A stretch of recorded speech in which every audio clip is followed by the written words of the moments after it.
Hello বন্ধুরা, আশা করি সবাই ভালো আছেন। তো আজকে আপনাদের সাথে শেয়ার করব মালয়েশিয়ার ট্রেন যাতায়াত বা আমরা মালয়েশিয়ার ট্রেনে কীভাবে চলাফেরা করি। তো সেই বিষয়ে আজকে আপনাদের সাথে একটু শেয়ার করব। তো আজকে রবিবার, আমাদের ছুটির দিন। আমি আর আমার দাদু একটু ঘুরতে পারিলাম। তো আমাদের উদ্দেশ্য হচ্ছে আমরা যাবো মালয়েশিয়ার কুয়ালালামপুর রাজধানীতে। সেখানে আমাদের কিছু ভাই বন্ধু আছে, তাদের সাথে দেখা করতে হইব। তো অনেকক্ষণ অপেক্ষায় ছিলাম, অপেক্ষার পর ট্রেন চলে আসে। আলহামদুলিল্লাহ আমরা ট্রেনে উঠে বললাম। তো আজকে হচ্ছে রবিবার, ছুটির দিন একটু ট্রেনের চাপ বেশি থাকে, জায়গা খালি থাকে না বসার মতন।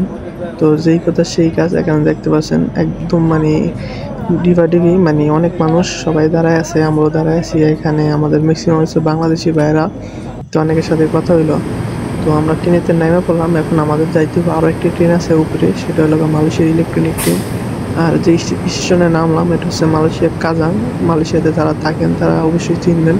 তো এখন আমরা চলে যাবো উপরে। উপরে আছে আপনার ইলেকট্রনিক ট্রেন, যেটা মালয়েশিয়ার কুয়ালালামপুর রাজধানীতে ঘুরে সবসময়, পুরো রাজধানীতে এটা সফর করে। আর ওই ট্রেনে আমরা চলুন। তো ওই যে ট্রেনটা দেখতে পাচ্ছেন, এটা হলো সেই ট্রেন। এটা হলো আপনার মালয়েশিয়া বুলেট ট্রেন বা ইলেকট্রনিক ট্রেন, যেটাই বলি না কেন।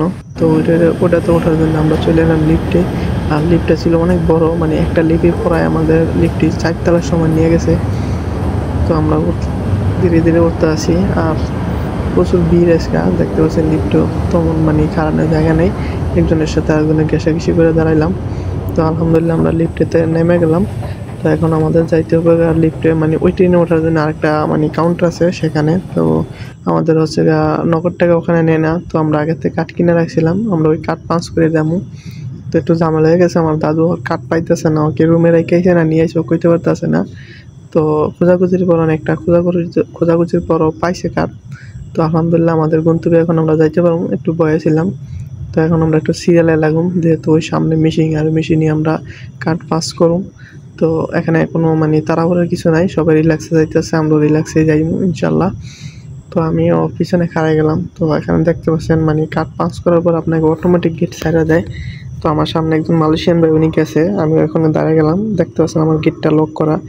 আমি কার্ড পাস করলাম আর অটোমেটিক আমার ছেড়ে দিল। তো এরকমই মালয়েশিয়ার উন্নত জীবনযাপন।